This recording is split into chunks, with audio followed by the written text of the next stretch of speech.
لله نحمده ونستعينه ونستغفره ونؤمن به ونتوكل عليه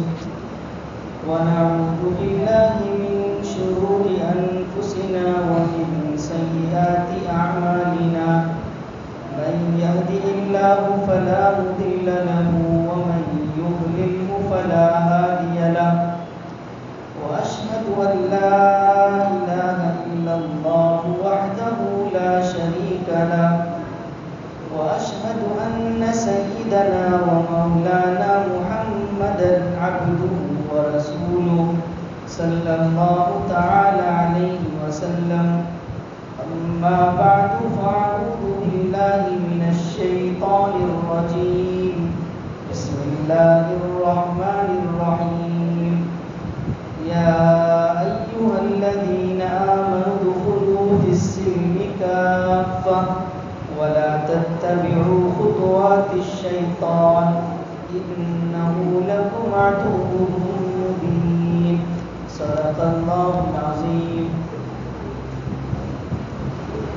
قابل احترام دینی بھائیوں اور عزیز طلباء، آج گفتگو کا عنوان ہے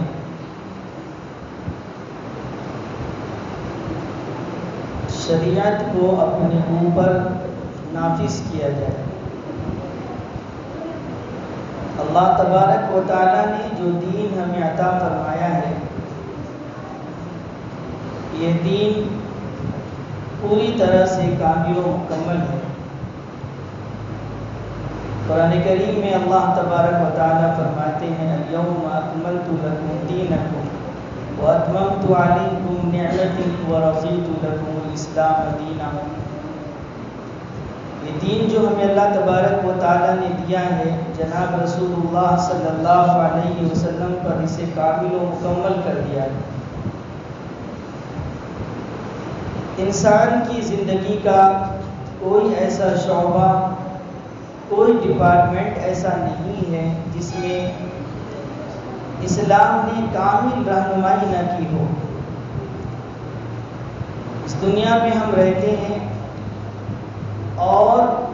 جن جن مراحل سے ہم گزرتے ہیں، جو کچھ بھی ہم کرتے ہیں، چاہے وہ ہمارے ایمان سے متعلق باتیں ہوں، کام ہوں، یا عقائد یا اعمال ہو، چاہے معاشرت ہو، اخلاق ہو، سیاست ہو، انفرادی زندگی ہو، اجتماعی زندگی ہو، گھریلو زندگی ہو، بازار کی زندگی ہو، یعنی جن جن مراحل سے ہم اور آپ گزرتے ہیں، 24 گھنٹے کی جو ہماری زندگی ہے، اس میں جن جن مراحل سے ہم گزرتے ہیں، ان سب کی رہنمائی دین اسلام کے اندر موجود ہے. کس طرح سے ہماری معاشرت ہونی چاہیے، ہماری تجارت کیسی ہونی چاہیے، ہماری سیاست کے اصول کیا ہیں، ہمارے پڑوسیوں کے حقوق کیا ہیں، ہمارے عقائد کیا ہونے چاہیے، عبادات کا طریقہ کیا ہے، یہ سارا سسٹم اور پورا نظام حیات اسلام نے ہمیں دیا ہے. اب ضرورت اس بات کی ہے کہ جب ہم مسلمان ہیں، اللہ تبارک و تعالیٰ پر ایمان رکھتے ہیں، دین اسلام کو فالو کرنے والے ہیں، تو پھر ضرورت اس بات کی ہے کہ ہم اس دین کو پوری طرح سے اپنائیں. دین کی کوئی بھی بات ہمارے حق میں ہو یا ہمارے خلاف جا رہی ہو، دونوں صورت میں ہمیں دین کو اپنانا چاہیے. یہی اللہ تبارک و تعالیٰ کی مرضی ہے. اور جناب رسول اللہ صلی اللہ علیہ وسلم دنیا میں تشریف لائے اور آپ نے اسی بات کو بتانے کی کوشش کی اور بتایا کہ ہر صورت میں اللہ کے فیصلے پر راضی رہنا چاہیے. اب یہ جو سسٹم اللہ تبارک و تعالیٰ نے ہمیں دیا ہے، اس کو ہم دو طرح سے اپنے اوپر نافذ کر سکتے ہیں. ایک تو یہ ہے کہ ڈنڈے کے زور سے منوایا جائے اور دین اسلام کے ایک ایک حکم کے مطابق ہمیں زندگی گزارنے پر مجبور کیا جائے اور ہم مجبور ہو کر زندگی گزاریں. یہ اس وقت ہو سکتا ہے کہ جب اس عالم کے اندر اللہ تبارک و تعالی کا حکم نافذ ہو، اسلام کی بالادستی ہو، اسلامی قوانین پر لوگ چلنے والے ہوں اور چلنے والے ہوں اس طرح کہ حکومت اسلامی ہو، اسلامی حکومت جب ہوگی اس وقت دین اسلام پر یا تو آپ اپنی مرضی سے عمل کیجیے اور نہیں کریں گے تو اس صورت میں آپ کو زبردستی عمل کرایا جائے گا۔ جس طرح آج ہم ایک حکومت کے ماتحت ہیں، جس ملک کے اندر ہم رہتے ہیں اس ملک کے قوانین پر چلنا ہمارے اوپر لازم اور ضروری ہے۔ اگر ہم طبیعت کے تقاضے سے ملک کے آئین اور قوانین پر عمل نہیں کریں گے تو پھر حکومت ڈنڈے کی زور سے ہمیں اپنے قوانین پر چلنے پر مجبور کرے گی اور ہم چلنے پر مجبور ہو جائیں گے۔ ہمارے پاس کوئی ایسی طاقت اور قوت نہیں ہوگی کہ ہم حکومت کا مقابلہ کر سکیں۔ بالکل اسی طرح اگر اللہ کا نظام قائم ہو جائے اور ہونا چاہیے تو پھر ایسے وقت میں ہم مجبور ہو جائیں گے دین اسلام پر عمل کرنے کے لیے۔ لیکن میرے بھائیوں، مجبور ہو کر عمل کرنا یہ کوئی عمل کرنا نہیں ہے۔ اصل بات یہ ہے کہ ہم اپنے دل کے تقاضے سے دین اسلام پر عمل کریں۔ جب ہم نے ایک اللہ کا کلمہ پڑھ لیا، لا الہ الا اللہ جب ہم نے کہہ دیا تو پھر اس بات کا اقرار ہم نے کر لیا کہ ساری بالادستی اللہ تبارک و تعالیٰ کی ہے، سارے احکام اللہ تبارک و تعالیٰ ہی کے نافذ ہوں گے۔ اللہ تبارک و تعالیٰ کے قوانین اور ضوابط کے سامنے ہم سر تسلیم خم کر دینے کو تیار ہیں۔ یہ اقرار ہے، لا الہ الا اللہ کہہ دینے کے بعد یہی ہم اللہ تبارک و تعالیٰ سے عہد کر رہے ہیں۔ لیکن افسوس ہے کہ ہم مسلمان تو ہیں لیکن بہت تھوڑی چیزیں ہمارے پاس ایسی ہیں کہ جس پر ہم دین کے مطابق عمل کرتے ہیں اور بہت سی چیزیں ایسی ہیں کہ جس میں ہم اسلام کو فالو نہیں کرتے۔ ہم یا تو واقف نہیں ہیں کہ ہمارا دین اس سلسلے میں بھی ہماری رہنمائی کرتا ہے، دین زندگی کے ایک ایک شعبے میں پوری طرح ہماری گائیڈ کے لیے تیار ہے، یا تو ہم اس سے واقف نہیں ہیں یا پھر یہ سمجھ لیجئے کہ ہمارا جی نہیں چاہتا۔ معلوم تو ہے کہ اسلام نے یہ ساری تعلیمات موجود ہیں اسلام کے اندر، چاہے ہمارا جو بھی مسئلہ ہو اسلام حل کرنے کو تیار ہے، لیکن ہمارا جی آمادہ نہیں ہو رہا ہے، ہم تیار نہیں ہو رہے۔ میرے بھائیوں، پہلی بات جو میں نے کہی ہے کہ بہت سے لوگ وہ بھی ہیں جو مسلمان تو ہیں لیکن وہ یہ سمجھتے ہیں کہ دین اسلام کچھ چیزوں میں صرف ہماری رہنمائی کرتا ہے، زندگی کے تمام شعبوں کے اندر دین اسلام رہنمائی نہیں کرتا۔ یقیناً یہ غلط فہمی بہت سے لوگوں کو ہے اور یہی وجہ ہے کہ بہت سے مسائل جب ان کے الجھتے ہیں، چاہے وہ تجارت کے قبیل کے ہوں یا کسی آئلی اور خاندانی یا میراث کے قبیل کی کوئی چیز ہو یا اس طرح کے اور مسائل ہوں، تو ایسے موقع سے وہ کورٹ کا دروازہ کھٹکھٹاتے ہیں مگر دین اسلام کی طرف نہیں آتے۔ وہ یہ سمجھتے ہیں کہ یہ جو میرا معاملہ ہے دین اسلام میں اس کی کوئی رہنمائی نہیں ہے، کوئی ہدایات نہیں ہے، وہاں اس کا حل موجود نہیں ہے، اس وجہ سے وہ کورٹ کا دروازہ کھٹکھٹانے پر مجبور ہوتے ہیں۔ اور یہ بات میں یوں ہی نہیں کہہ رہا، جب لوگوں سے ملاقات ہوتی ہے، کچھ بات چیت ہوتی ہے تو بہت سی مرتبہ اس بات کا اندازہ ہوتا ہے کہ لوگ ایسا ہی سمجھتے ہیں۔ ایک صاحب نے یہ کہا کہ دین اسلام میں پوتوں کو وراثت نہیں دی جاتی۔ یہ عجیب چیز ہے، دنیا کے دوسرے اور بہت سے مذاہب کے اندر پوتے کو بھی وراثت ملتی ہے۔ میں نے کہا کہ یہ تو صحیح ہے، دین اسلام میں اگر پوتے کو وراثت نہیں مل رہی ہے تو یہ بالکل صحیح ہے، نہیں ملنی چاہیے اس کو۔ تو اس نے کہا کہ کیوں نہیں ملنی نہیں چاہیے۔ باپ کا کبھی ایسا ہوتا ہے کہ انتقال ہو جاتا ہے جوانی میں، بچے چھوٹے چھوٹے ہوتے ہیں، پریشان ہو جاتے ہیں، ان کا کوئی دیکھنے والا نہیں ہوتا۔ میں نے کہا بات صحیح ہے، لیکن اسلام نے جو کہا ہے کہ بیٹے کے ہوتے ہوئے پوتے کو وراثت نہیں ملے گی، یہ قانون بالکل اپنی جگہ پر صحیح ہے۔ پھر انہوں نے کہا کیوں صحیح ہے؟ تو میں نے کہا کہ یہ بتائے کہ باپ سے بیٹا زیادہ قریب ہے یا پوتا زیادہ قریب ہے؟ باپ سے زیادہ قریب بیٹا ہے یا پوتا ہے؟ بیٹا ہے، سیدھی بات ہے۔ تو جو زیادہ قریب ہے اس کو ملنا چاہیے یا دور والے کو ملنا چاہیے؟ تو فوراً اس نے کہا کہ قریب والے کو ملنا چاہیے، دور والے کو تو نہیں ملنا چاہیے۔ تو میں نے کہا یہی تو اسلام کہہ رہا ہے۔ پھر کہتے نہیں لیکن اس کی پریشانی کا حل کیا ہے؟ اس کو ملنا چاہیے۔ پہلے تو جب اس طرح میں نے اسے کہا تب تو تیار ہو گئے کہنے پر کہ قریب بیٹا ہے، پوتا دور کا ہے، تو قریب والے کو ملنا چاہیے، دور والے کو نہیں۔ لیکن اس کے دماغ میں جو ایک بات بیٹھ گئی ہے کہ کبھی کسی کے نوجوان باپ کا انتقال ہو جاتا ہے اور اس صورت میں چھوٹی چھوٹی جو اولاد ہوتی ہے اس کا کوئی سہارا نہیں ہوتا، اس کا حل کیا ہے؟ تو پھر پلٹ کر وہ اپنی پہلی بات پر ہی آ گیا کہ نہیں ملنا چاہیے، جس طرح دوسرے مذاہب کے اندر ملتا ہے اسلام کے اندر بھی ملنا چاہیے، ورنہ چھوٹے چھوٹے بچے پریشان ہو جائیں گے، ان کا کوئی دیکھنے والا نہیں ہوگا۔ پھر ہم نے کہا کہ ہاں وراثت تو نہیں ملے گی، لیکن اسلام نے پوتے کے لیے دوسرا تیسرا طریقہ رکھا ہے دینے کا۔ دادا اگر چاہے تو اس کو دے سکتا ہے دوسرے طریقے سے، تیسرے طریقے سے، وہ طریقہ بھی میں نے بتایا، لیکن لوگوں کو چونکہ مسائل معلوم نہیں تو اسلام پر اعتراض کر دیتے ہیں۔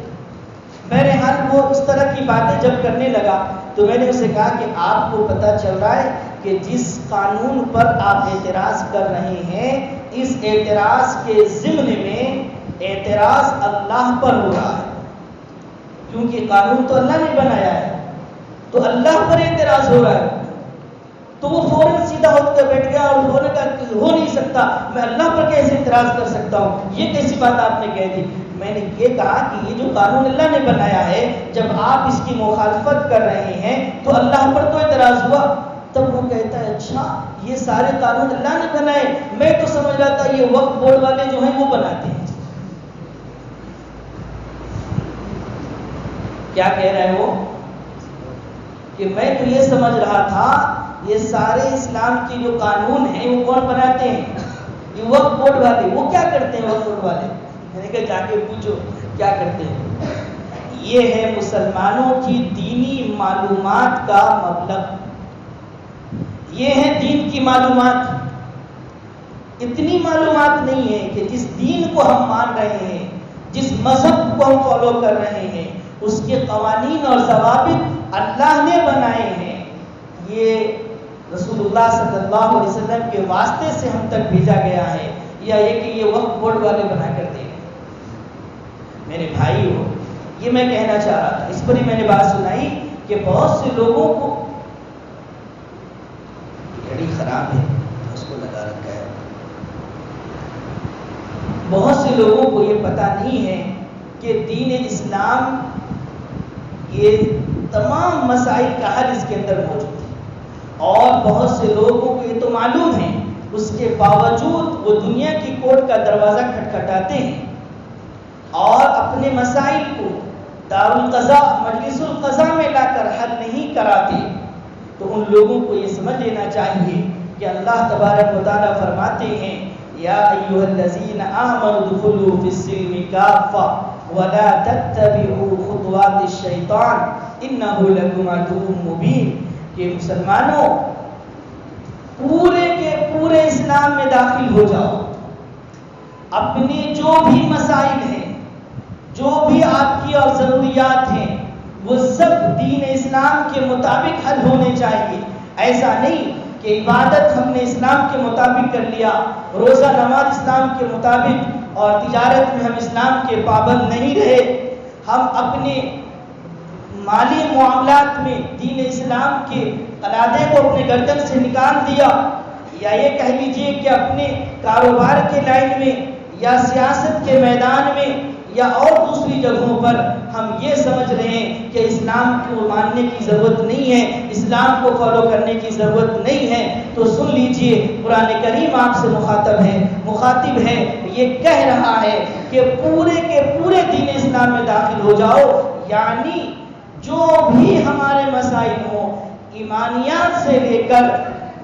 عبادات، عقائد، سیاست، اخلاق، آداب، جو کچھ بھی ہیں وہ سب کے سب دین اسلام کے مطابق ہی ہونے چاہیے۔ قرآن کریم میں اللہ تبارک و تعالیٰ فرماتے ہیں فَلَا وَرَبِّكَ لَا يُؤْمِنُونَ حَتَّى يُحَكِّمُوكَ فِي مَا شَجَرَ بَيْنَهُمْ ثُمَّ لَا يَجِدُوا فِي أَنفُسِهِمْ حَرَجًا مِّمَّا قَضَيْتَ وَيُسَلِّمُوا تَسْلِيمًا۔ اللہ تبارک و تعالیٰ قسم کھا کر فرماتے ہیں کہ آئے میرے نبی، آپ کے رب کی قسم، یعنی اللہ تبارک و تعالیٰ اپنی قسم اٹھا کر کہتے ہیں کہ یہ لوگ مومن ہو نہیں سکتے ہیں جب تک کہ یہ اپنے آپسی اختلاف میں آپ کو حکم نہ بنا دیں، یعنی آپ کے بتائے ہوئے طریقے پر، اور آپ اگر موجود ہیں تو آپ کے ذریعے فیصلہ کروائیں، اور آپ دنیا میں تشریف اگر نہیں رکھ رہے ہیں تو پھر آپ کی لائی ہوئی تعلیمات اور آپ کی ہدایات کے مطابق اگر فیصلہ نہیں کرتے ہیں تو یہ مسلمان نہیں ہو سکتے، یہ مومن نہیں ہو سکتے۔ اور صرف فیصلہ کرانا ہی نہیں، آگے ہے کہ ثم لا يجدوا في انفسهم حرجا مما قضيت ويسلموا تسليما، کہ فیصلہ کرانے کے بعد جو فیصلہ آپ فرما دیں،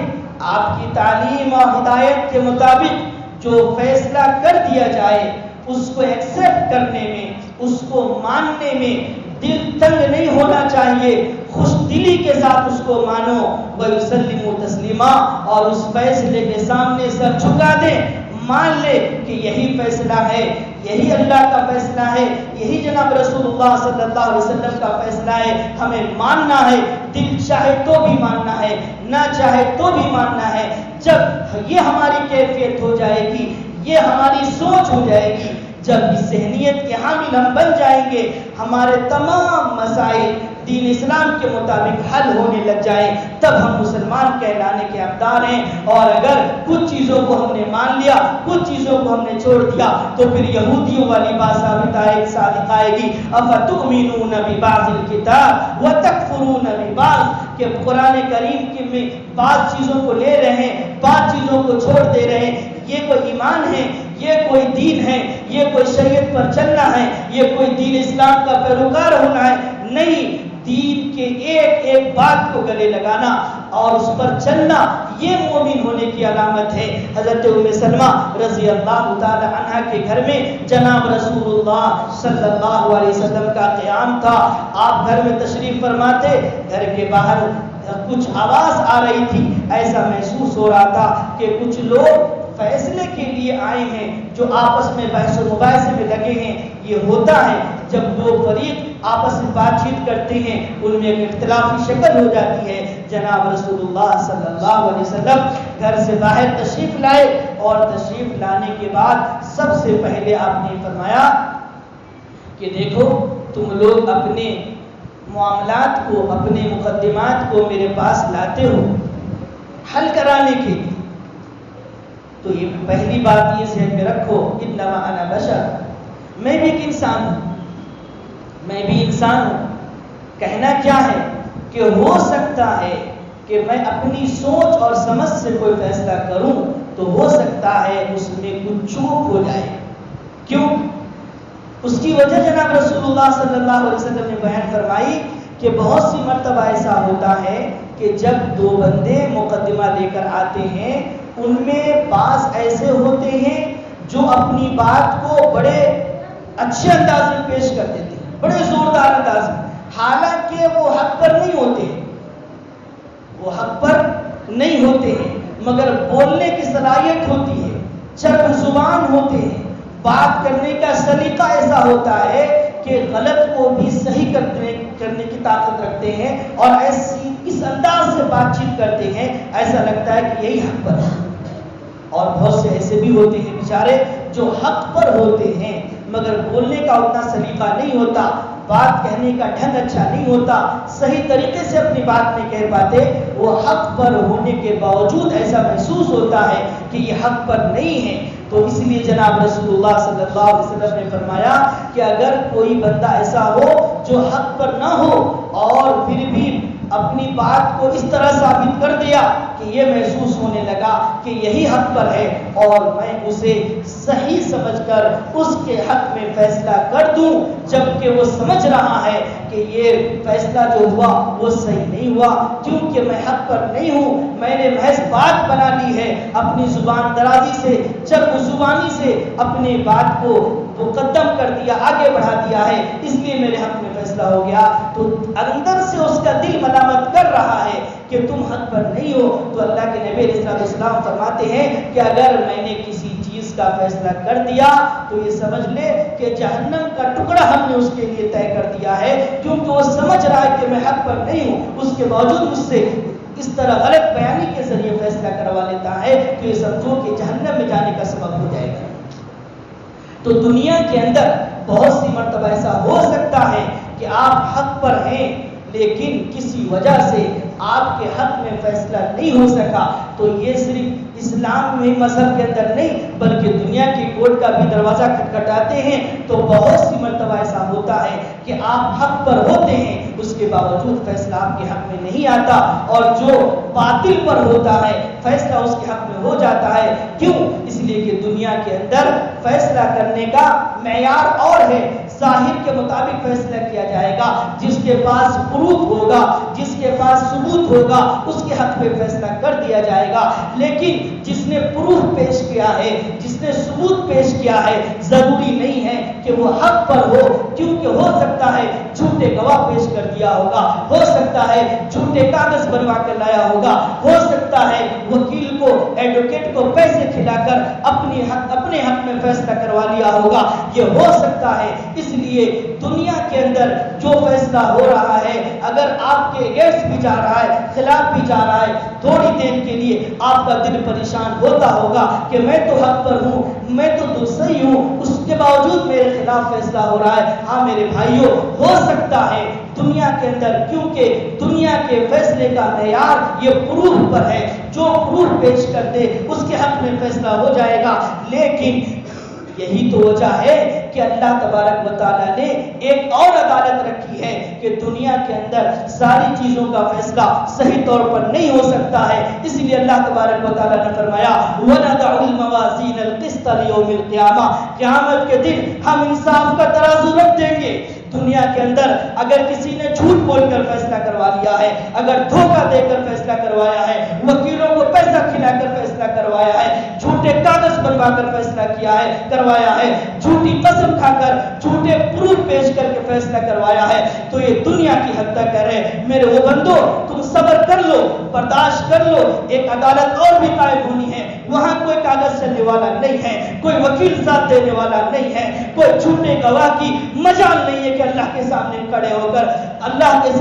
ہو کر جھوٹی گواہی دے گا۔ اللہ تبارک و تعالیٰ فرماتے ہیں اليوم نختم على افواههم وتكلمنا ايديهم وتشهد ارجلهم بما كانوا يكسبون، منہ پر مہر لگا دی جائے گی۔ اے مجرموں، آج جھوٹ نہیں بول سکتے ہو، غلط بیانی نہیں چل سکتی ہے، کسی کا حق نہیں مار سکتے ہو۔ حدیث شریف کے اندر آتا ہے کہ اگر ایک سینگ والی بکری نے دنیا کے اندر بے سینگ والی بکری کو مارا ہوگا تو اللہ تبارک و تعالیٰ قیامت کے دن دونوں بکریوں کو سامنے کر دیں گے اور بے سینگ والی بکری کو سینگ دے دی جائے گی اور یہ کہا جائے گا کہ تم اپنا بدلہ لے لو۔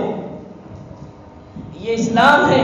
یہ دین ہے، یہ اللہ تبارک و تعالیٰ کی عدالت ہے۔ میرے بھائیو، دنیا میں اگر کبھی کوئی فیصلہ آپ کے خلاف ہو جاتا ہے، مایوس ہونے کی ضرورت نہیں ہے۔ اللہ تبارک و تعالیٰ نے صاف اعلان کر دیا ہے کہ ہم انصاف کا ترازو قائم کریں گے، وہاں انصاف دلائیں گے۔ اس لیے میرے بھائیو، آپ اپنے فیصلے کو، اپنے معاملے کو لے کر کورٹ کا دروازہ نہ کھٹکھٹائیں، آپ دارالقضاء کی طرف آئیے، مجلس القضاء کی طرف جائیے۔ آپ کے شہر کے اندر بہت سی جگہوں پر بہت سی دارالقضاء، مجلس القضاء موجود ہیں، وہاں آپ کا فیصلہ ہوگا، شریعت کے مطابق ہوگا، کوئی خرچ نہیں آئے گا، بار بار دارالقضا کا چکر نہیں لگانا پڑے گا، 2 سے 3 مرتبہ جائیں گے، 1 مرتبہ میں بھی ہو سکتا ہے فیصلہ ہو جائے، 2 سے 3 مرتبہ میں لازماً فیصلہ ہو جائے گا۔ لیکن آپ کورٹ کا دروازہ کھٹکھٹاتے ہیں تو آپ کا وقت بھی صرف ہوگا، آپ کا مال بھی صرف ہوگا، آپ کا پتہ نہیں کتنے سال اس فیصلے کے انتظار میں گزر جائیں گے،